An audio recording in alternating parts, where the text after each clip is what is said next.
Olá! Sejam muito bem-vindas e bem-vindos a mais um episódio extra do nosso programa de rádio O Espírito do Evangelho. Aqui é Antônio Campos. E o programa bônus de hoje está vitaminado. Pela primeira vez, colocamos no ar um episódio com um pouco mais de 1 hora de duração. E por que um programa mais generoso hoje, vocês devem estar se perguntando? Porque vamos trazer algumas entrevistas que giraram em torno de livros. Obviamente, nós já mencionamos outros autores aqui no programa, como Cris Senson, Pedro Lima Vasconcelos, Laíra Amaro, Ricardo Gandra, Elaine De Luca, Rafael Arraes e tantos outros. Todos eles já fizeram parte dos programas especiais, mas 4 deles estavam ausentes. Por isso, aproveitamos para reapresentar para vocês essas entrevistas nesse episódio especial de férias. Aliás, a programação especial termina na semana que vem. No dia 3 de março, iniciamos a segunda temporada do podcast O Espírito do Evangelho. Traremos uma entrevista com o professor Pedro Lima Vasconcelos sobre o Evangelho de João. E teremos outras novidades também no podcast. Aguardem. Então, vamos aqui aos blocos com trechos das entrevistas. No primeiro bloco, recebemos Alexandre Caldini, que escreveu A Morte na Visão do Espiritismo. Escreveu essa obra, que foi um best-seller, e também escreveu um outro livro chamado A Vida na Visão do Espiritismo. Mas não temam esse tema, A Morte na Visão do Espiritismo, porque abordamos esse assunto de maneira bem fofinha, podem acreditar. Aliás, a entrevista na íntegra está nos episódios 18 e 19, com o título Conversando sobre a Morte. Bem, no segundo bloco do programa de hoje, ouviremos a jornalista Daniela Arbex, autora do livro biográfico Os Dois Mundos de Isabel, sobre a incrível história da médium mineira Isabel Salomão de Campos. A entrevista na íntegra pode ser ouvida no episódio 26. No terceiro bloco, continuamos no campo espírita e na seção biografia. O escritor e pesquisador Edelso da Silva Júnior fala sobre a sua obra No Tempo do Comandante, Edgar Armond e o Espiritismo em Época de Revolução. Edgar Armond, como vocês sabem, teve importante papel em vários aspectos do Espiritismo. Vamos dizer assim, o Espiritismo moderno. Seja na padronização de passes, que vai ser o tema aqui, um trecho do episódio, e também na implantação de cursos, como o curso mediúnico e o de aprendizes do Evangelho. A conversa com Edelson rendeu também 2 episódios, o 27 e o 28. E fechando a maratona de livros, uma sugestão para quem quer conhecer um pouco mais o Evangelho de Mateus, mas busca uma leitura didática. O professor Jaldemir Vitório entrega isso em sua obra Lendo o Evangelho segundo Mateus, que foi o tema de 3 episódios aqui do podcast, os de número 35, 36 e 37. Bem, apresentações feitas, vamos começar a jornada com a entrevista de Alexandre Caldini sobre o livro A Morte na Visão do Espiritismo.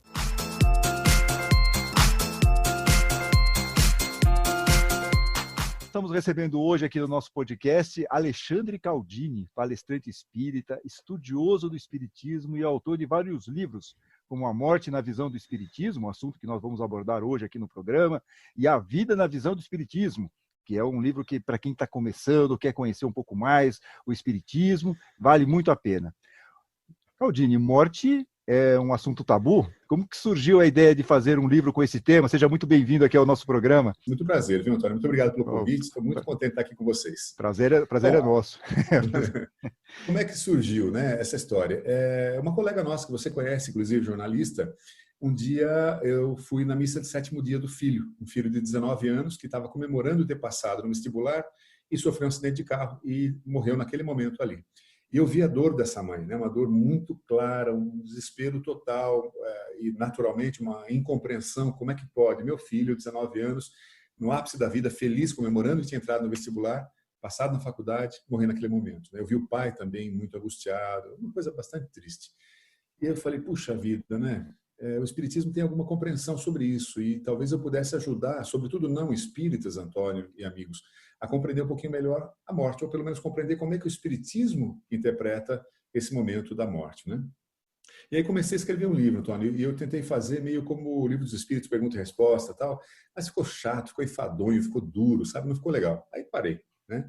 Aí no Centro Espírita que eu frequento aqui em São Paulo, Núcleo 22 de Setembro, em Pinheiros, um dia conversando lá, uma entidade me falou, é o seguinte, você quer fazer o livro? A gente te ajuda, mas trate de estudar, que você não sabe nada.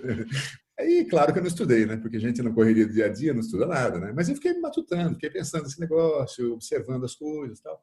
Passam uns 2 anos, dezembro de 2012, eu acho que foi. Eu ligo para conversar com um querido amigo meu aqui de São Paulo, atende a esposa dele, que é outra queridíssima amiga, e ela me fala, você ligou na hora certa. Acabou de falecer a primeira esposa desse meu amigo, era o segundo casamento dele agora.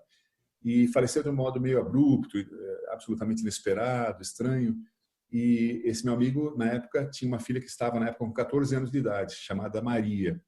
E eu disse a eles, falei, olha, se vocês quiserem trazer a Maria aqui em casa, eu converso com ela sobre a morte, explico um pouquinho alguma coisa que ela tenha curiosidade. Não são espíritas, e trouxeram a Maria, conversei com ela por uns 40, 50 minutos, expliquei 4, 5 coisas que ela queria entender, e ficou por isso mesmo. A partir dali, Antônio, eu falei, já sei, vou retomar aquele livro, mas como fosse uma conversa entre mim e uma adolescente de 14 anos, cujo nome é Maria. Essa conversa de fato existiu, mas naturalmente no livro eu ampliei o leque, eu pus muito mais coisas do que apenas essa conversa de 40 minutos. Então, fiz meio um bate-bola mesmo entre eu e Maria, imaginando o que uma menina de 14 anos gostaria de saber sobre a morte, ou não só apenas ela, mas todos nós, né? Então, para onde a gente vai, o que acontece, a gente sofre ou não sofre, volta ou não volta, como é que é o processo de desencarnação, tal. Tudo isso tentei abordar nesse livro, né? E para minha felicidade deu super certo. É um livro que eu recebo, Tony, você não faz ideia, uma remuneração emocional espetacular. Recebo mensagens nas redes sociais, olha, meu marido foi assassinado e o seu livro ajudou, meu filho morreu, olha, a minha mãe estava muito doente, nós lemos seu livro antes do desencarne dela, foi ótimo. Eu recebo cada coisa tão linda. Então faz um bem para a gente danado, né? Por isso eu sou muito grato a esse livro e a espiritualidade, que seguramente, a gente comentava até um pouquinho antes de entrar no ar, né? Deve ter ajudado ali na inspiração.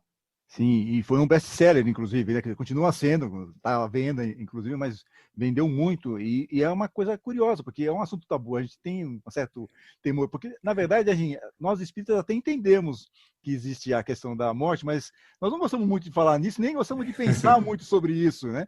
Do tipo assim, tudo bem, mas não estamos com pressa, sabemos, mas não estamos com pressa, tá bom aqui, deixa eu continuar mais um tempo aqui na Terra, né? Dá uma batidinha da madeira 3 vezes, né?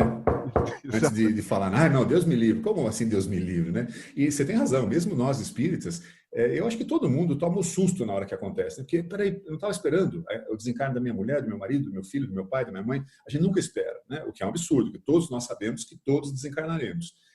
A gente acha que desencarna primeiro, né, Antônio, o mais idoso. Não necessariamente. Às vezes o mais jovem desencarna antes. E aí toma-se um susto. Que o mais doente vai desencarnar antes. Também não é verdade. Às vezes o mais saudável desencarna antes do mais doente. E mesmo nós, às vezes a gente não está esperando a nossa própria morte. E a gente morre, é o que você vê no centro espírita toda hora, né? O cara morreu e não entende que morreu, ou melhor, entende, mas não aceita, prefere recusar aquela nova realidade. Né? E hoje é um assunto mais atual do que nunca, porque nós estamos vivendo aqui essa questão da pandemia no mundo, né? A gente vê o noticiário, aquela questão, só no Brasil até o momento aí mais de 60 mil pessoas desencarnaram aqui no Brasil por causa do coronavírus, e a morte é um assunto que está em evidência hoje, mais do que nunca. E não adianta você fazer, como algumas pessoas falam, eu desligo o noticiário porque eu não quero ver essas questões todas, mas é algo que a gente precisa entender.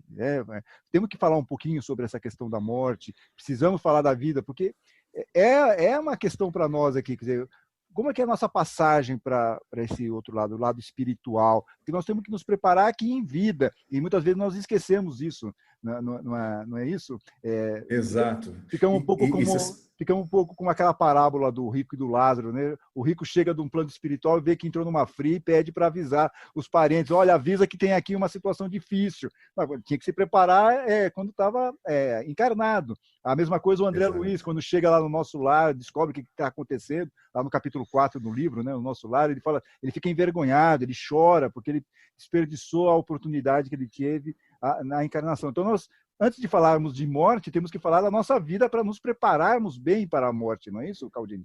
Isso, e você me fala umas coisas, eu lembrei outras aqui que acho que tem coerência com o que você está falando. Primeiro, Jesus teria dito, né, antes de você fazer sua oferenda no altar, vai e te reconcilia com os teus inimigos, né? Ou seja, vamos acertar a vida enquanto nós estamos por aqui, aproveite a oportunidade, né, do reencarne, que é maravilhosa, né?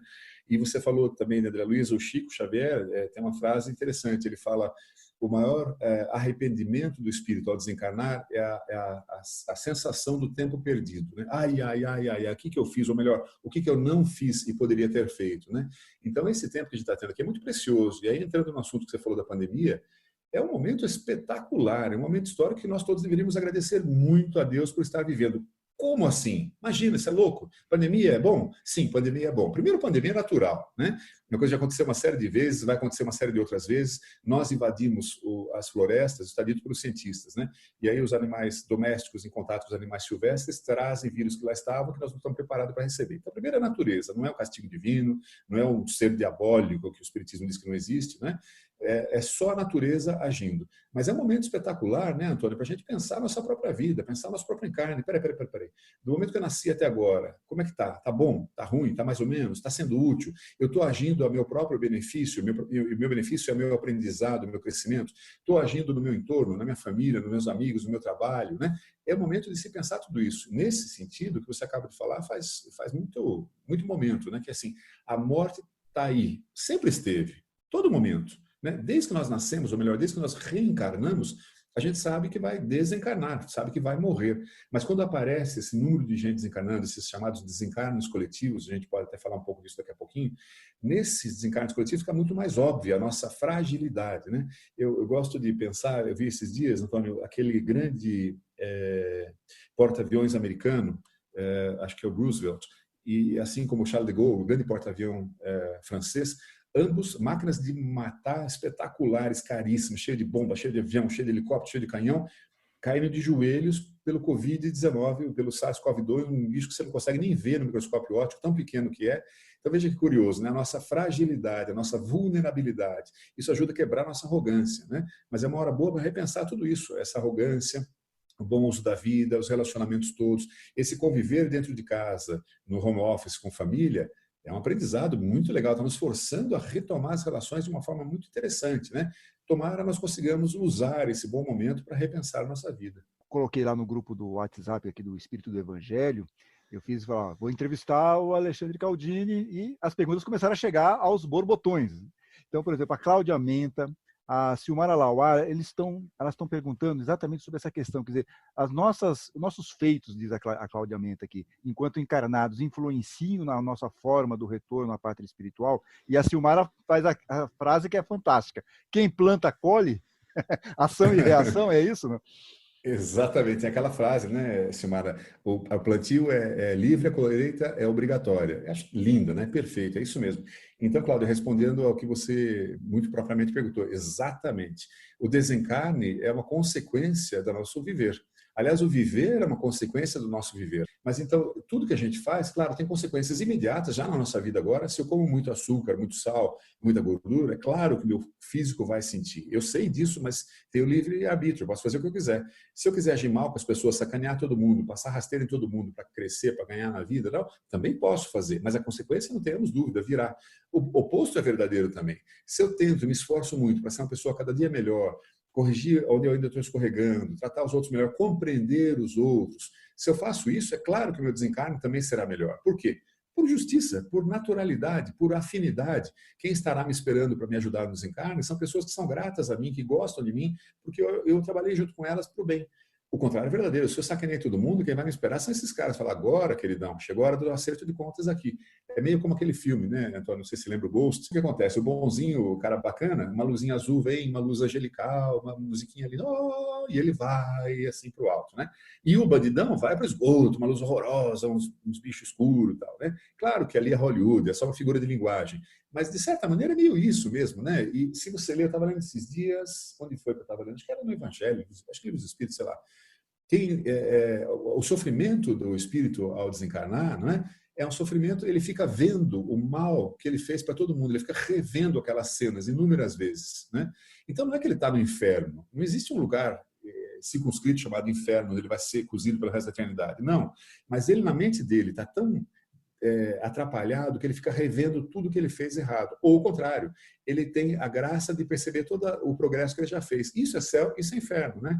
Então, só tentando finalizar a resposta da Cláudia e da Silmara. Sim, claro que conta muito quem nós somos. Se nós nos desapegarmos das coisas terrenas, isso é importantíssimo no desencarne. O apego é o que ferra com a gente. Você fala, não posso ir embora, não está na hora, eu preciso ficar aqui. Tem meus filhos, tem minha mulher, tem meu marido, tem minha casa, tem meus negócios, tem meu carro, tem isso, tem aquilo. Eu sou muito linda, sou muito nova, eu tenho toda a vida pela frente. Pô, esse apego, você vai ficar preso aqui. Quanto mais nos desapegarmos, mais tranquilo será o desencarne. Isso. E aí, pegando um gancho que você estava falando sobre essa questão aí do inferno, entre aspas, o Kleber Bahia enviou aqui uma questão para nós. Ele fala o seguinte, que o que você faz na sua vida influencia no tipo de morte, é uma questão. E no tempo que você ficará em um ambiente ruim, ele usou aqui a palavra purgatório, eu mudei aqui, mas eu estou voltando aqui. Um ambiente ruim, né, vamos dizer assim, ele faz essa pergunta, que é uma dúvida que muitos têm, quer dizer, puxa, claro, dependendo da minha vida, como que vai ser meu desencarne, né? Para onde eu vou? O que eu vou fazer lá? Vou ficar num ambiente ruim? Vou ficar quanto tempo lá? Como que eu saio dessa situação? O que o Espiritismo nos fala sobre isso? Exato. Mais uma vez, o Espiritismo diz o seguinte, Kleber, que não há um local ruim, um local bom. Não é circunscrito. E é muito interessante que numa das respostas ele fala assim, ele não fala desse jeito, é o que eu estou falando, né? Eles são mais polidos que eu, mas é a sua imbecilidade, ser humano atrasado, que não consegue compreender ainda o infinito do espaço. Então não há um local. Ele fala, há espíritos felizes e infelizes por toda parte. E a felicidade e a infelicidade somos nós que fazemos. Então, o que acontece, eu imagino, Kleber, a hora que a gente desencarna, sim, a gente vai ficar mais tempo ou menos tempo sofrendo as dores dos nossos erros ou nos deliciando com a felicidade do nosso progresso. Se eu não sou perfeito ainda, mas eu falo, nossa, que joia, gente, que legal, essa última encarnação, cara, não foi perfeita, mas eu aproveitei muito, aproveitei no sentido de me desenvolver. Olha, comparado com o anterior, cara, até que eu cresci bastante, eu já não sou mais isto, eu consegui conquistar esta propriedades para o meu modo de agir, eu já não sou mais tão violento, eu já não sou mais tão arrogante, eu já não sou mais tão sovina, né? Isso é uma felicidade. Então, é um prazer real. E o contrário também é verdadeiro. Fala, nossa, mas eu pintei, bordei, fiz, ferrei. Agora você começa a ver todo mundo que você prejudicou ali. Não que as pessoas estejam junto de você, mas mentalmente você continua vendo aquela sessão. E é o que acontece, mesmo como encarnado, você comete um crime, a sua mente fica revisando aquilo ali, martirizando, como diria meu pai, antigamente falava assim, fica amargurado, né? Essa sensação. Fica remoendo. Exato. E aí, me lembra outra coisa, então, se a gente puder falar disso um minutinho, essa história do remoendo, do remorso e tal, né? E como é que faz? Eu briguei com meu irmão morreu, e agora? Eu estou morrendo de remorso aqui. Bom, primeiro eu devia ter tentado resolver enquanto estávamos dois encarnados, tá certo? Mas lembremos que nós somos espíritos imortais, o que morreu foi o corpo do seu irmão não morreu. Então, pela prece, e a prece são palavras do dia a dia, como a gente fala, eu com você, não tem que... Se seu irmão morrer, você vai falar, oh, querido irmão, vós que estás aí ao lado do pai. Claro que não, né? Claro que não, é seu irmão. Você roubava o bife maior na mesa, a hora que vocês estavam disputando o bife na adolescência, né? Quer dizer, uma conversa coloquial, normal, alegre, feliz com essa pessoa que desencarnou. Nessa conversa, você pode falar, cara, desculpe, eu pisei na bola com você, eu não queria ter brigado aquela hora, foi uma bobagem, pronto, converse ali essa coisa toda. Mas mais que isso, amigas e amigos, eu acho que é importante pensar um pouco o perdão. E aí a pergunta é, né, Antônio, o perdão é bom? Sim ou não? Sim, o perdão é muito bom. Se nós conseguimos compreender o outro, é melhor que perdoar o outro. Quando nós compreendemos o outro, não há ofensa, a gente não se magoa. Não nos magoando, não nos ofendendo, não precisamos perdoar. Então, o melhor dos mundos, amigas e amigas, é não perdoar. Agora, se nós não conseguimos compreender ainda, bom, então perdoemos. E aí tem uma questão que você fala da compreensão que também nos assombra. Quer dizer, por que eu? Por que isso está acontecendo comigo? Por que eu vou desencarnar? Por que aquela pessoa boazinha foi primeiro do que aquela que é má? E aí, cadê a justiça divina? Tem essa questão da compreensão. Isso embaralha a nossa cabeça. Muito. Quando a gente fala por que eu, seria bom a gente dizer o contrário. Por que não eu? Né? Por que só os outros vão se ferrar? Por que eu não vou sofrer nada na encarnação? Não vai ser nada difícil? Claro que será. Quem disse que aqui é maravilha? Aliás, ele fala muito isso com relação ao desencarne, os espíritos para a espiritualidade para Kardec. Fala o seguinte, vocês estão tudo enganados, moçada. Vocês com dó. Então, ter dó de quem morre é uma loucura. Ter pena de quem morre é uma loucura. E por que o Espiritismo fala que é uma loucura? Porque fala, queridão, olha aí para o lado, olha nesse mundo que vocês estão vivendo. Isso aí é o paraíso? Longe de ser. Nós estamos num planeta que é de prova e expiação. é dos mais atrasados, né? O que tem aqui? O Espiritismo fala que aqui é um hospital, onde pessoas estão se curando, e é uma prisão onde delinquentes estão sendo regenerados, né? Um lugar, e ele fala, em hospital não tem gente saudável, e não é um ambiente agradável. Uma prisão não tem gente coerente, e não é um ambiente agradável. Então, esse ambiente que nós estamos não é um bom ambiente. A gente gosta daqui, e é importante que gostemos para que nós preservemos a vida, porque nós temos um período para viver encarnados, e nós temos que manter o corpo vivo nesse período. Então é importante esse apego à vida, né? Essa vontade de continuar vivendo. Mas quando alguém desencarna, entendamos o seguinte, é uma libertação, está indo para um lugar melhor. Aqui tem violência, tem, sei lá, estupro, tem desvio de dinheiro, tem toda a sorte de horrores, né? Pandemia, fome, miséria, né? Desigualdade social absurda, injustiça social extrema, né? Isso aqui é bom, gente? Vamos repensar? Então, quando o cara desencarna cedo, fala, mas coitado, ele morreu aos 18 anos, tinha toda uma vida pela frente. Quem disse? Quem disse? Quem disse que seria melhor essa vida pela frente?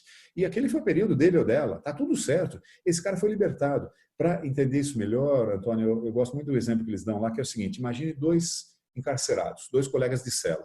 Os 2 cometeram crime e estão encarcerados. Há 10 anos estão juntos. Um deles ganhou liberdade agora, cumpriu a pena, pode ir embora. Está muito feliz. Que beleza, vai embora, vai estar com a família, com as pessoas que ama, vai tomar sol, vai poder passear na praça, fazer o que quiser, tomar sorvete e tal.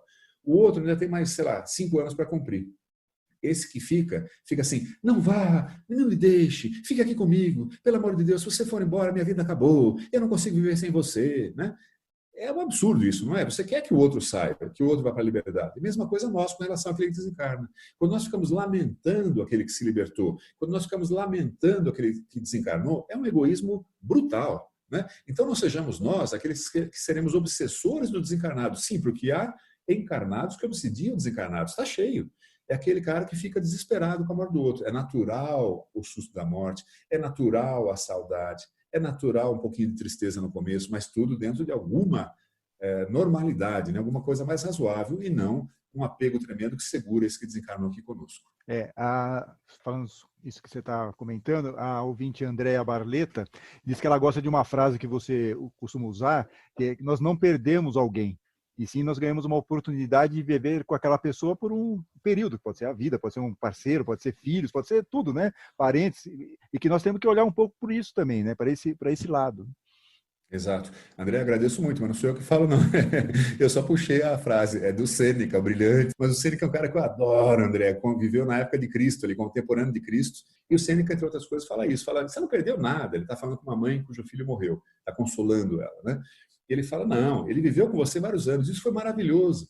E é verdade, né? Se a gente conviveu com alguém que a gente gosta muito e foi bacana, que delícia, André, que bom, né? Lembremos disso. Fala, estou um pouco de saudade de você, viu, mãe, ou pai, ou tio, quem seja.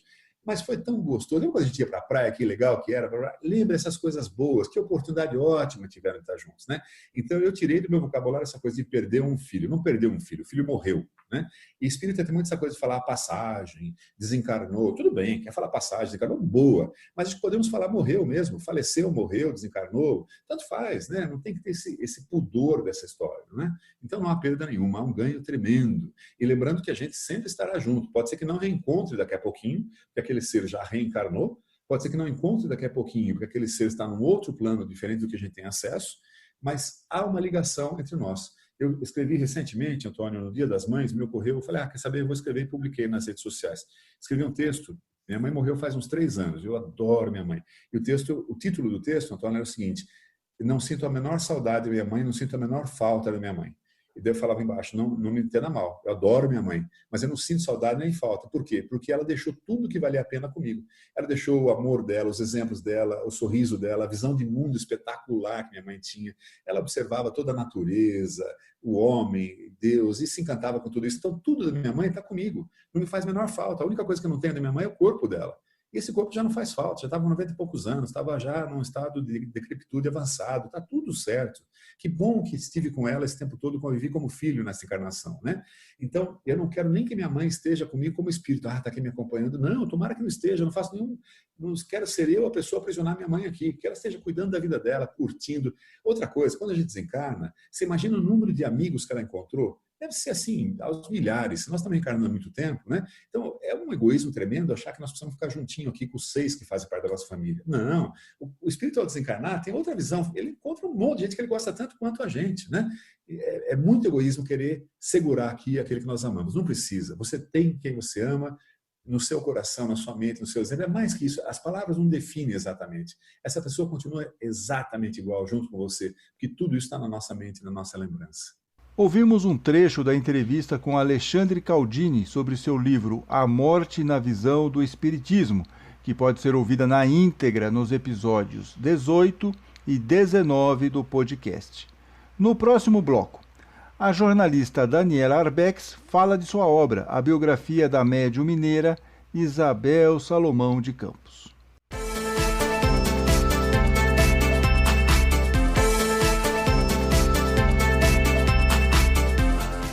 E antes de nós entrarmos mais especificamente nessa questão da mediunidade da Isabel, como ela descobriu e tudo mais, conte um pouquinho aqui como foi esse seu encontro com essa médium, o que te motivou a escrever a biografia que foi lançada recentemente, agora no final de agosto, nas versões impressa e digital.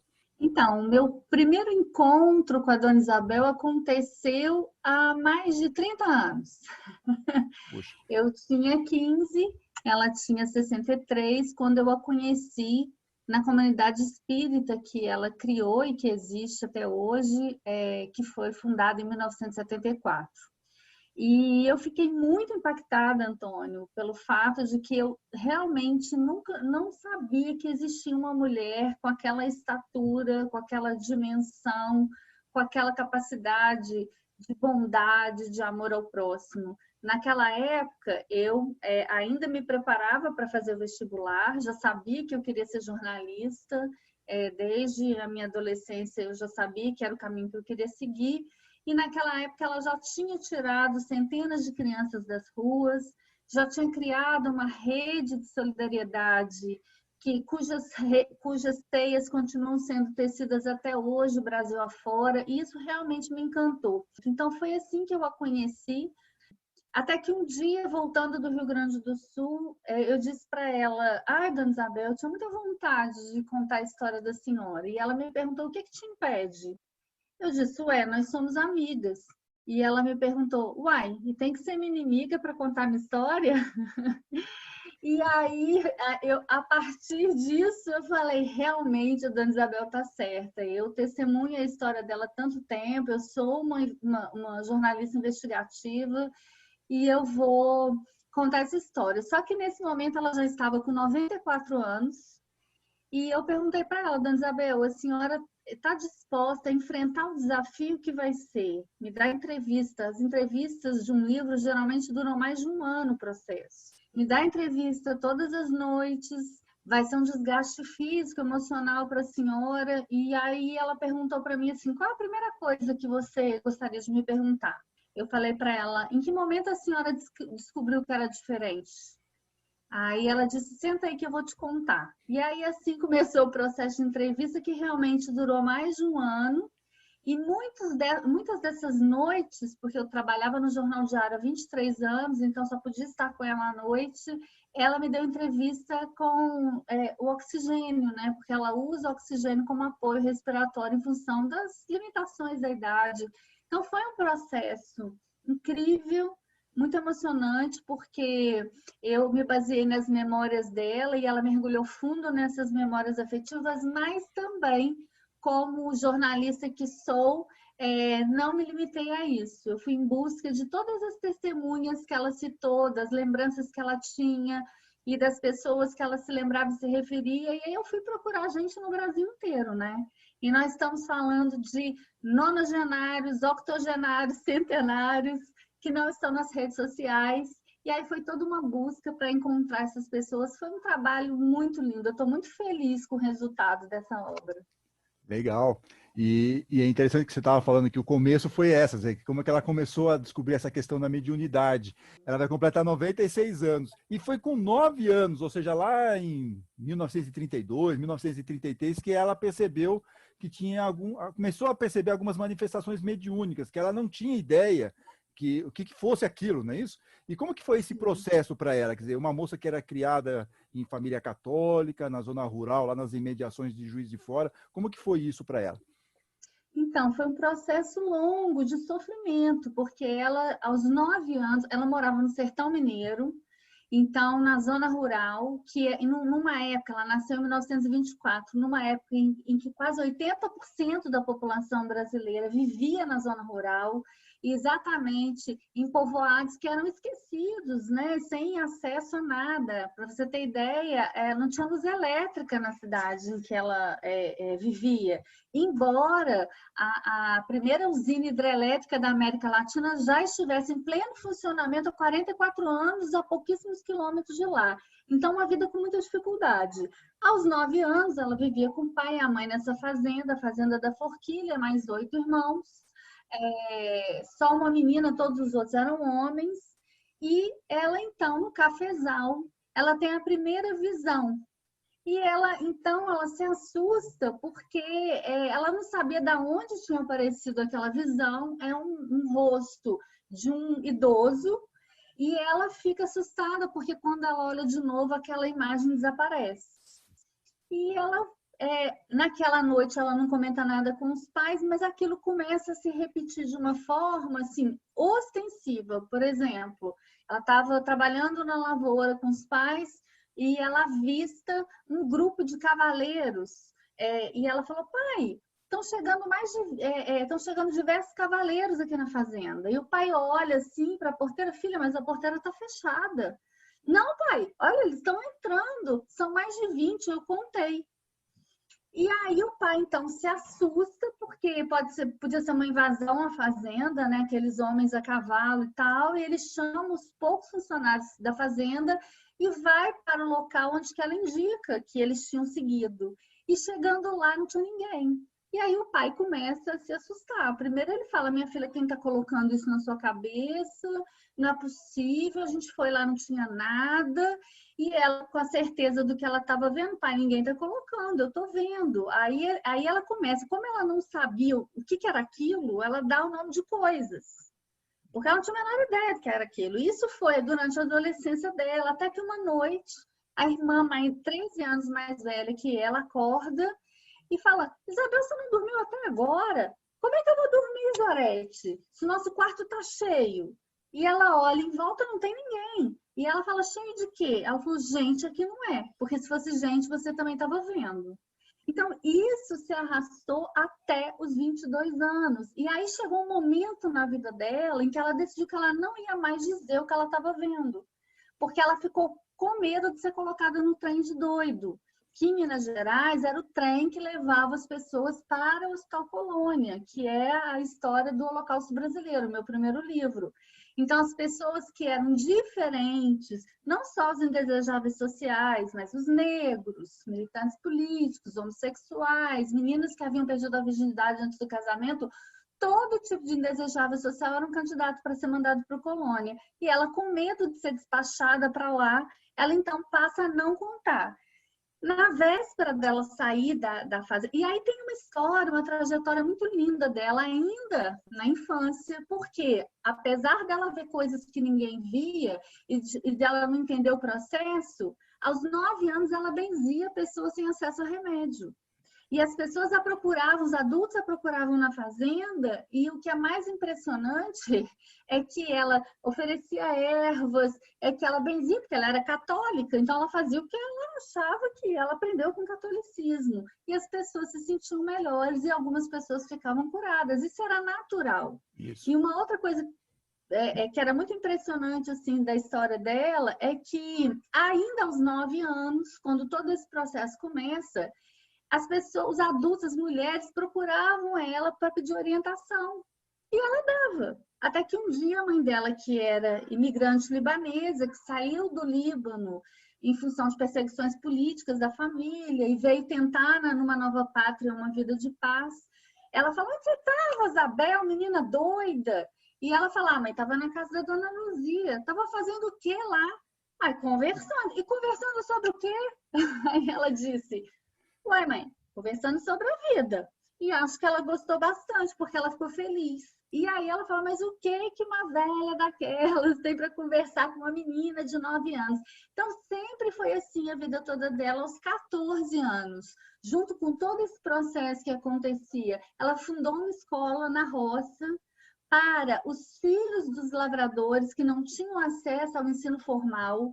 Então, olha esse poder que ela tinha de fazer o bem, desde sempre, que era muito intrínseco nela, né?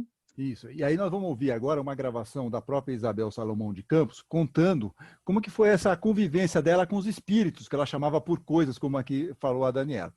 Eu, criança e jovem, de 9 a 20 anos, eu sofri com presenças de espíritos. Eu via e ouvia alguma coisa que eu não sabia que era espírito. Ninguém falava em espírito, muito menos em espiritismo.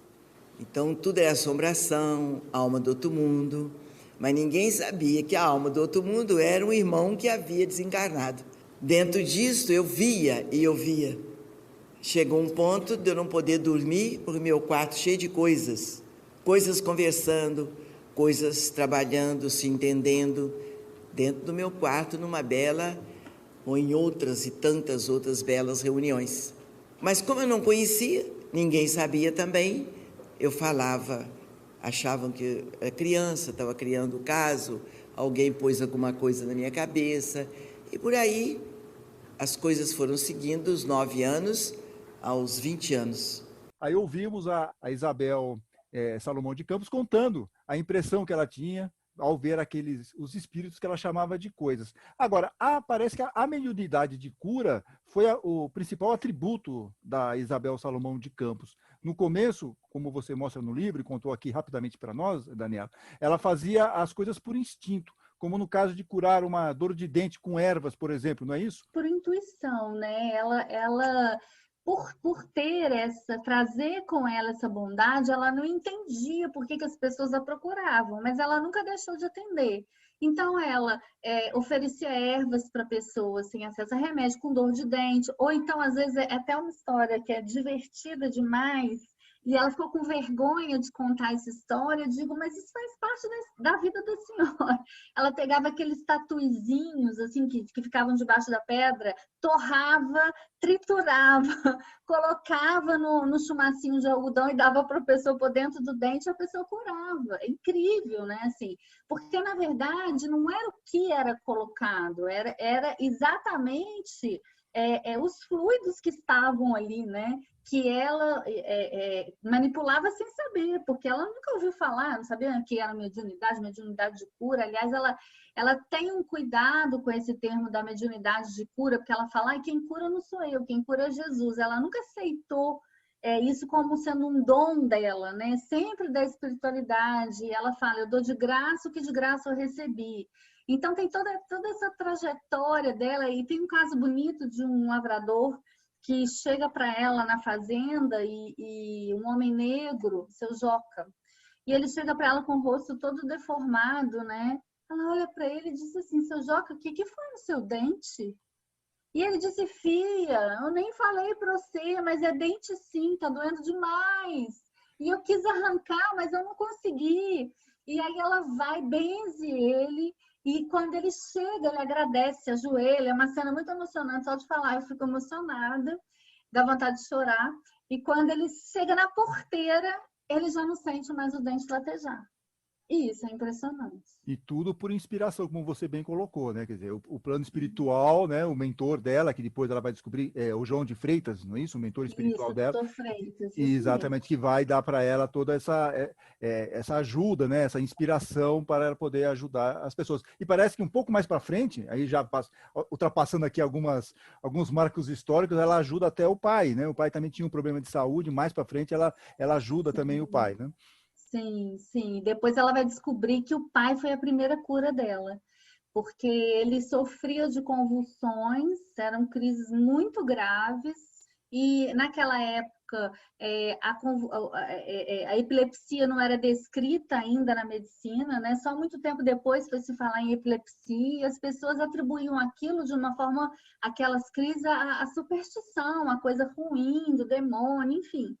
E aí, numa das piores crises dele, ela abraça ele e segura ele com toda a força que ela pode, ele volta a si e nunca mais ele tem a crise. Só depois, muito lá na frente da vida dela, é que ela vai descobrir, através da espiritualidade, que aquela foi a primeira cura dela. Ouvimos trecho do programa 26 com a jornalista Daniela Arbex sobre o seu livro As Duas Vidas de Isabel, sobre a médium mineira Isabel Salomão de Campos.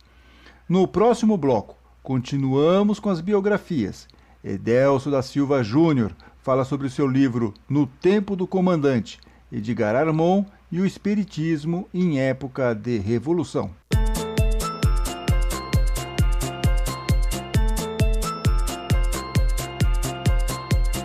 Poderíamos gastar horas para falar sobre Edgar Armon. O livro No Tempo do Comandante, com mais de 500 páginas, escrito por Edelso da Silva Júnior, não me deixa mentir. Mas vamos começar quando Armon era da Força Pública, que mais tarde virou a Polícia Militar, até 1938, quando ele precisou se aposentar por conta de um acidente que sofreu aos 44 anos. Edelso, como foi a passagem de Armon pela Força Pública? Foi um militar de carreira, chegando ao posto de tenente-coronel da Polícia Militar do Estado de São Paulo. Atuou em diversas frentes como militar, sempre no sentido de reorganizar departamentos, reorganizar batalhões e principalmente atender às necessidades momentâneas do Estado frente às revoluções, na condição de um militar pacifista. E dentro desse período ainda, ele já, nessas muitas viagens que ele faz pelo Estado de São Paulo, e algumas até fora de São Paulo, ele vai entrando em contato com grupos mediúnicos, né? Grupos mediúnicos, grupos esotéricos, ou seja, o espírito inquieto que está sempre em busca de conhecimento vai encontrando nas diversas localidades por onde ele passa experiências extremamente gratificantes para o desenvolvimento do trabalho dele mais tarde, aí, quando ele chega à aposentadoria na Força Pública do Estado de São Paulo. Que foi provocado, inclusive, por um acidente, né? Ele teve que se afastar da Força Pública por essa questão. E o encontro dele com o Espiritismo foi meio inusitado, né? Ele não conhecia muito o Espiritismo, parece que ele estava caminhando e viu lá um evento e entrou. Como que foi isso? Ele já tinha um conhecimento do Espiritismo através das obras do codificador, do Kardec, mas a aproximação dele com o movimento espírita foi nas classes laboriosas, né? Foi um evento aqui em São Paulo, que inclusive contou com a presença do Chico Xavier, e ali ele entrou em contato, assistindo palestra, enfim, já tinha um certo conhecimento, já tinha alguma ideia do que seria o espiritismo, mas não o movimento em si. O movimento espírita, na verdade, surge na vida dele a partir do momento em que ele sofreu um acidente de automóvel e ali ele foi considerado inválido para o serviço militar. Quando ele se recupera, ele, já chegando ali mais ou menos por volta de final de 1939, ele conhece então a Federação Espírita do Estado de São Paulo através de um fenômeno muito curioso, que foi justamente nesse período, o Armon já tinha tido contatos com grupos mediúnicos e ele foi orientado pelo plano espiritual a procurar a federação, mas ele não sabia por quê. Chegando lá, conhecia uma ou duas pessoas ali dentro que faziam parte da diretoria da federação, e pelas condições que o Armon oferecia, primeiro, ele era o único do grupo ali que era aposentado, formado da polícia. Então, ele poderia exercer ali uma atividade em tempo integral. E pelas qualidades que ele apresentou, né, como administrador, como organizador, um bom conhecimento do espiritismo já, com as obras do Kardec, ali ele chegou e ficou na condição de secretário-geral, que a gente diria que hoje é o administrador da federação. E aí, quando ele começa nesse cargo, ele começa a sua revolução. E uma das questões dele, pelo menos um olhar dele, era que o centro espírita não estava, e você diz isso muito bem aqui no livro, o centro espírita não estava preparado para fazer um atendimento em massa. Ele queria dar uma modernizada no centro espírita. O que acontecia? O que os centros espíritas faziam naquela época que incomodava o Edgar Armon, ou o que não fazia e que incomodava o Edgar Armon? Olha, na verdade, o que as pessoas sabiam fazer de espiritismo era meio que um pouco do que o Kardec fazia. né? Você não tinha nenhum tipo de inovação nesse sentido, não havia nenhum tipo de proposta pedagógica e organizacional para o espiritismo. O que as pessoas sabiam fazer era aquilo que o Kardec ensinou através da Sociedade de Estudos de Paris, onde as pessoas, enfim, se organizavam em volta de uma mesa e ali os espíritos davam as comunicações, faziam estudos, faziam trabalhos de materialização, porque era o que as pessoas gostavam de fazer nesse período, era a curiosidade pelo fenômeno, né? O espiritismo também entra no Brasil pelo fenômeno. Apesar da proposta no Brasil ter tomado uma vertente muito mais voltada para as questões morais, para as questões onde envolve o sentimento de religiosidade do brasileiro, o espiritismo ele começa ali nas classes mais favorecidas da sociedade, alimentando uma burguesia que tinha acesso à educação. E o Armand chegou ali e percebeu que se o espiritismo realmente era tudo aquilo que o Kardec estava colocando na obra, e que os espíritos, e que Chico Xavier já estava desenhando no seu trabalho, se realmente o espiritismo tinha essa proposta de fazer uma renovação, de ampliar os conceitos que as outras religiões já haviam começado e que o próprio Cristo veio ensinar na Palestina. Então, se continuasse daquele jeito, todo mundo em volta de uma mesa, recebendo espírito, passe, vendo o espírito se materializar, o espiritismo não ia chegar em lugar nenhum. As pessoas iam ficar o tempo todo nessa situação, em cima do fenômeno. É aí que ele tem a ideia de ensinar, ou melhor, desenvolver um projeto de administração dentro das casas espíritas. Ou seja, ele ensinou.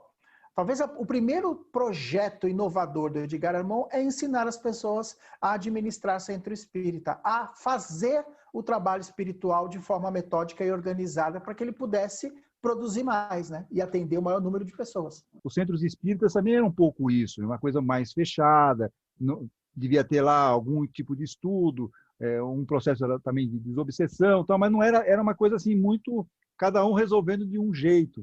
E não era algo preparado, algo pronto para atender muitas pessoas. Então, imagino que isso tenha sido uma das angústias de Edgar Armand.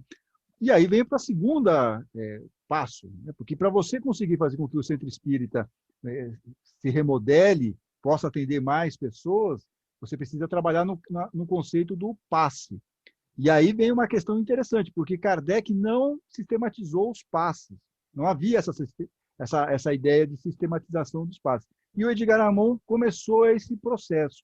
E aí eu pergunto para você, como é que ele chegou nessa sistematização de passes aqui na Federação Espírita do Estado de São Paulo? Como foi esse trabalho dele de descoberta e de implantação dos passes padronizados? Bom, a federação, na verdade, atendia ao público, só que ela não atendia a um público que realmente pudesse fazer um grande volume em termos de atendimento e disseminar mais ainda a mensagem. Não havia essas condições ainda. Você tinha pessoas dentro da organização com muito boa vontade, mas pouco preparo para desenvolver os projetos. Então, o Armand, com aquela cabeça muito dinâmica dele, ele começa a organizar as coisas e ele começa a criar departamentos dentro da federação. Porque o que acontecia? Na federação você tinha em uma única sessão, que eram chamadas sessões mistas, em uma única sessão você recebia um passe, o médium recebia o espírito para doutrinar, de sofredor, ele recebia o espírito orientador, você tinha materialização, você tinha assistência social, você tinha tudo dentro de uma sessão só. Isso não é produtivo. Você não consegue produzir absolutamente grandes feitos com esse tipo de trabalho. Então, o que ele faz? Ele começa a separar essas atividades. Passe, eu vou dar uma ideia hipotética, tá? Passe vai ser na segunda-feira às 8 horas da noite. Assistência social aos domingos, 5 horas da tarde. Sessão de materialização às sextas-feiras às 8 horas da noite e com senha, não vai entrar todo mundo. Vai ter que pegar senha, ou seja, ele começa a criar os departamentos dentro da federação. Curso de espiritismo na quarta-feira, 8 horas. Então, o que ele vai fazer? Ele começa a fazer uma coisa que para nós hoje é o óbvio, né? Mas na época não era, as pessoas não sabiam o que fazer. Então, ele começa a criar esses departamentos E ele percebe que a questão do passe era eu não diria um problema, mas um desafio para aquela época. Porque era muito comum, né? Era quase que uma praxe os médiuns tomarem passe, os médiuns aplicarem passe mediunizados, incorporados a entidades espirituais, né? E isso dava mais segurança para eles e para as pessoas que iam tomar o passe. Eu preferiria tomar o passe com o médium que está incorporado do que com o que não está. É a questão do fenômeno mesmo. Mas olha só que curioso, o Armon começa a perceber isso e, através do estudo dele, ele começa a receber várias orientações dos mentores da federação, né, dos espíritos que estavam organizando, e ele identificou algumas coisas muito curiosas. Ele percebeu, o que ele fez? Ele chamou aqueles médiuns que, à época, haviam se formado por conta própria. A gente brinca, fala que são os médiuns que se formavam à base dos saca-rolhas. Senta aí na mesa e deixa o negócio acontecer, né? As coisas eram assim, né, que acontecia. Então o Armon pegou aqueles médiuns que já estavam há mais tempo lá, que tinham a maior segurança na comunicação, e ele passa a pedir para que esses médiuns pudessem relatar para ele o que eles estavam vendo no mundo espiritual. E aí os médiuns começaram a falar, olha, a gente está vendo aqui um grupo de espíritos enfermeiros, estamos vendo um grupo de espíritos de médicos, de orientais, de soldados da Idade Média, na parte de fora da federação, protegendo a federação, estamos vendo grupos indígenas dentro da federação. O Armon percebeu que no mundo espiritual o negócio é organizado. Os grupos, os espíritos, eles se apresentam por grupos e cada grupo é especializado numa tarefa. Ele falou, olha, se eles fazem isso lá, a gente tem que reproduzir isso cá. Então, ele desenvolve essas metodologias, esses departamentos, e o passe, na verdade, mesmo porque o Kardec não tinha tempo. O Kardec ele levantou a estrutura do edifício, ele formou a base e montou o esqueleto. Cabia ao movimento espírita depois fazer todo o trabalho, né? Aí o Armon começa a perceber que não havia necessidade de um médium estar incorporado para aplicar um passe. Então, ele começa a cortar essas coisas, porque cada um dava passe de um jeito diferente. Então, o que acontece? Os médiums que tinham mais movimentos físicos na hora de dar o passe, que tinham uma coreografia mais elaborada, eram os médios que tinham a maior quantidade de pessoas para tomar passe. As pessoas, na ignorância, né? Ignorância de ignorar, na ignorância eles achavam que o passe daquele indivíduo era o mais forte. Enquanto aquele outro que só ia lá, botava a mãozinha na cabeça, o passe desse aí é fraquinho. Então o Armon resolve fazer o seguinte, vamos organizar esse negócio, todo mundo dá passe igual. E aí o espírito de Louis Pasteur, ele se apresenta na federação para os médiuns, e o Armon começa, como ele tinha um profundo estudo sobre os magnetizadores, né, sobre o Barão do Poté, por exemplo, o próprio Deleuze, ele começa a desenvolver algumas técnicas, né, para que as pessoas pudessem aplicar o passe no menor tempo possível, mas utilizando uma metodologia que, principalmente, anatomicamente falando, espiritualmente, os passes fossem absorvidos por aquelas regiões anatômicas que correspondem aos chakras, né? Então, ele metodiza, ele organiza o chamado passe padronizado, que, na verdade, é uma forma de você igualar as pessoas num trabalho onde ninguém aparece mais do que o outro.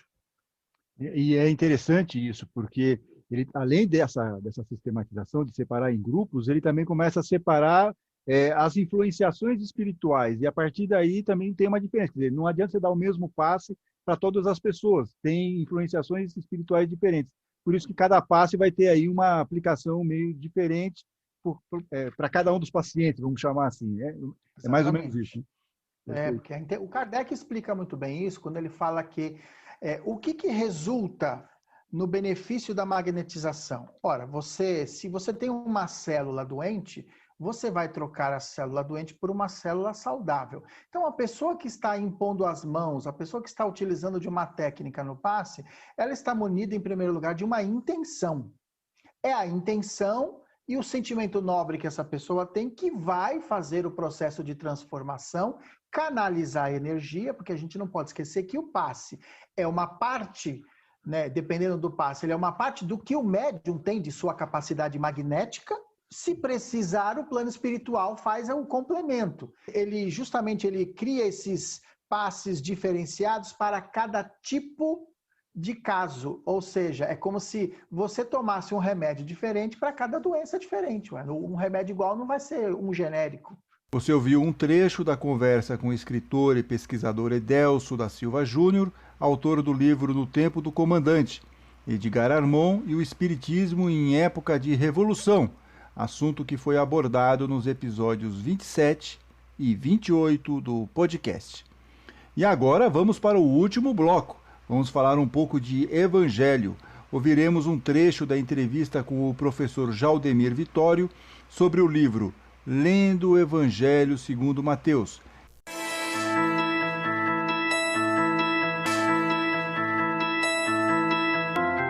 Professor Jaldemir Vitório, primeiro uma curiosidade. Por que o senhor se especializou em Mateus? E, na sequência, qual foi a importância desse evangelho, do Evangelho de Mateus, nas primeiras comunidades cristãs? Quando eu cheguei aqui na Faculdade Jesuíta de Filosofia e Teologia, na divisão das disciplinas, me deram o Evangelho de Mateus como disciplina que eu deveria lecionar. Eu tinha feito o doutorado sobre o Evangelho de João, o capítulo 14 do Evangelho de João, e, por causa disso, eu estava mais preparado para ensinar João.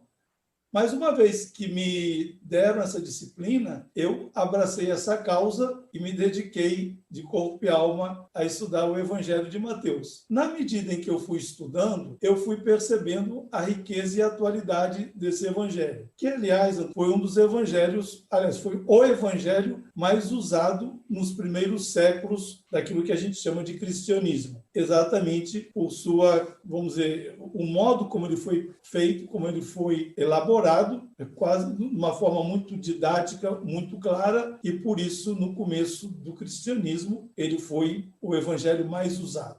Ele foi um best-seller, né? Ele praticamente as primeiras comunidades tinham que ter uma cópia aí desse Evangelho de Mateus. Né? E aí, então, eu me dediquei e tenho estudado e tenho publicado bastante, não só os livros, mas tenho publicado muitos artigos a respeito desse Evangelho. O autor desse texto, a gente pode realmente atribuir a Mateus, aquele que era o coletor de impostos na época de Jesus, ou isso foi uma convenção? Não. O que nós podemos dizer também para quem é esse autor, pseudo-autor, que a gente está chamando de Mateus para uma convenção aqui, né? Para quem ele estava escrevendo, para que comunidade ele estava escrevendo? O que o senhor pode falar para nós sobre isso?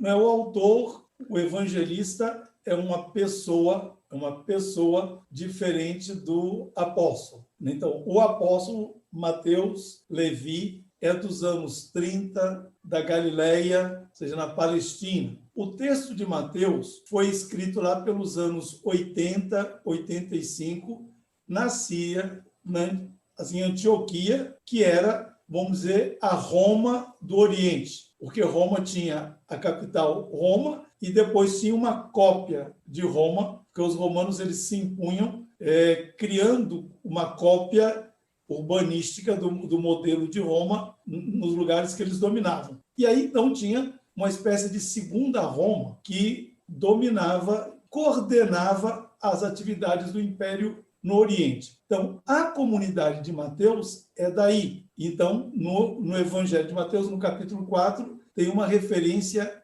à Síria, capital Damasco. E muitos autores entendem que ali é uma indicação de onde o Evangelho foi escrito. Agora, então, a problemática vivida por Mateus evangelista é muito diferente do Mateus apóstolo, porque ele simplesmente seguiu Jesus. Entende? Quer dizer, ele não exerceu nenhuma atividade de escritor. Professor, como que se chegou à convenção, como que se determinou de que a autoria tinha sido de Mateus? Quem que convencionou isso? Quem que determinou isso? Como é que se chegou a isso? Se chegou a isso, essa autoria dá esse nome para Mateus a partir do século II. A autoria desse texto que foi escrito de forma anônima. E essa autoria é baseada num texto de Eusébio de Cesareia, que escreveu a história eclesiástica, e na história eclesiástica, Eusébio diz que Mateus escreveu a tradição assim, em aramaico, e depois essa tradição foi interpretado. O texto diz exatamente assim, o texto do século IV. Mas isso é um texto do século IV, que é Eusébio de Cesareia, citando Papias, que teria ouvido de um outro bispo anterior. Isso a gente chama de pseudoepigrafia, na linguagem dos estudos bíblicos, ou seja, uma falsa autoria. Agora, acontece o seguinte, que naquela época a questão da autoria não era a mesma de hoje. Por exemplo, para eu publicar o livro com a Paulus, eu tenho que fazer um contrato. Então, eles têm que saber quem realmente escreveu. Naquela época, e em toda a época dos escritos bíblicos, o importante era o conteúdo, a mensagem. Uma vez que a comunidade, tendo tido contato com o texto, deu, vamos dizer, peso, valor àquela mensagem, basta. Ou seja, a autoria real é menos importante. Não tem importância nenhuma. E o texto do Evangelho, inclusive nos manuscritos que a gente tem, não tem autoria. A autoria tem nos textos editados, Evangelho segundo Mateus. Mas isso é de quem editou, não está no texto propriamente. Agora, esse Mateus, vamos chamar assim, que é a quem se atribui o Evangelho, a gente pode, vamos dizer, tirar, desenterrar a identidade narrativa dele a partir dos textos, do texto. É o que a gente chama de autor implícito, ou seja, quem realmente escreveu o Evangelho, que a gente chama de autor real, a gente não sabe quem foi, mas a gente sabe quem foi o Mateus que está nas entrelinhas do texto. Porque quando a gente lê um texto, mesmo que a gente não saiba quem é o autor real daquilo, você pode fazer toda uma descrição da identidade da pessoa. Por exemplo, se a pessoa conhece bem a língua portuguesa, você pode fazer uma identificação da opção política dela ou da opção religiosa, das preferências dela, e determinados textos você pode, inclusive, descrever, vamos dizer, como que ela está se sentindo psicologicamente. Agora, porque quando a gente escreve, quando a gente produz um texto, a gente se escreve, entende? Quando você escreve um texto, você está se escrevendo, você está se expondo. Quando eu leio um texto do jornal que é assinado, aquela pessoa que assinou aquele texto, ela está se dizendo. Ou seja, não conhecemos o autor real, mas pelo texto encontramos pistas do que queria dizer o autor verdadeiro. Por exemplo, os estudiosos dizem que esse evangelho foi escrito para seguidores de Jesus que ainda eram judeus. Confere, professor. Então, esse Mateus que a gente pode encontrar nas entrelinhas, então a primeira coisa que a gente percebe que era alguém que vinha do judaísmo. Porque o substrato judaico do evangelho é evidente. Depois, é uma pessoa que, a partir daquilo que ele aprendeu no movimento de Jesus, porque Jesus não fundou o cristianismo, nem fundou nenhuma religião, né? Aquilo que ele aprendeu do movimento de Jesus, ele então relê a tradição judaica. Então, o que ele faz? O que tem no evangelho dele? A releitura do judaísmo na perspectiva do judeu Jesus de Nazaré. Perfeito. Ou seja, aí ainda não tem essa divisão entre igreja e sinagoga. Sim. Ou seja, a comunidade de Mateus, esse grupo cristão de Mateus, era um grupo dentro do judaísmo da época. Isso que o senhor está falando é uma coisa muito curiosa, porque muitas vezes a gente imagina que os cristãos já existiam logo após a morte de Jesus, né? Já teve lá a primeira comunidade, já eram todos cristãos. E isso não acontece, quer dizer, essa ideia de cristianismo ela vai surgir com mais para frente, né? Porque nessa época ainda ela tinha muita ligação com o judaísmo. E tanto que em Antioquia, por exemplo, que o senhor mencionou há pouco, né, que é a origem, seria a origem desse evangelho de Mateus, Antioquia, ele era muito importante. Tanto que o termo cristão consta, pelo menos, que surgiu aí em Antioquia, naquela época aí de Paulo, mais ou menos, já tinha mais ou menos essa ideia de que seriam os seguidores de Cristo, alguma coisa. Exatamente. Não é porque o cristiano, vamos dizer, aquilo que a gente chama, vamos dizer, Jesus, ele começou um movimento dentro do judaísmo. Vamos dizer, aquilo que a gente chama a separação dos caminhos, que aí, vamos dizer, o movimento de Jesus foi por um lado e a sinagoga, o judaísmo foi para o outro, Isso só acontece no final do século I. Isso, que é a grande crise que, pelo que eu estou entendendo aqui na conversa que o senhor está falando, estava passando a comunidade de Mateus, e curiosamente também tem um reflexo na comunidade joanina, que fica em outro lugar, mas todos eles estavam tendo aí exatamente. Estavam tendo uma espécie, vamos chamar assim, de saia justa dentro das sinagogas, eles não estavam meio que sendo expulsos das sinagogas. Né? Exatamente. Então, o evangelho de João, vamos dizer, o contexto largo é o mesmo, mas só que João é posterior a Paulo, quando realmente, vamos dizer, a ruptura entre o movimento de Jesus, eu nem vou chamar da igreja, do movimento de Jesus, desse grupo de Jesus dentro do judaísmo, e o movimento da sinagoga já estava se consumando. Por exemplo, no capítulo 9 de São João, quando fala da cura do cego de nascença, então João cria um verbo que em português é uma expressão, mas que em grego é uma palavra só, o verbo ser expulso da sinagoga. Então, aquela história do cego de nascença reflete exatamente esse conflito entre o movimento de Jesus e a sinagoga, e ali, então, o movimento de Jesus vai decidindo romper e pegar o seu caminho e sozinho. Ouvimos um trecho da entrevista com o professor Jaldemir Vitório, autor do livro bem didático, Lendo o Evangelho segundo Mateus, que foi inclusive tema de 3 episódios aqui do podcast, os de número 35, 36 e 37. Na próxima quarta-feira, teremos o último episódio especial de férias e falaremos sobre 2 assuntos. O primeiro, espiritualidade dos animais e a nossa relação com eles. E o segundo assunto, como viver em paz entre todos nós. Não perca e até lá. Fiquem bem, fiquem com Deus.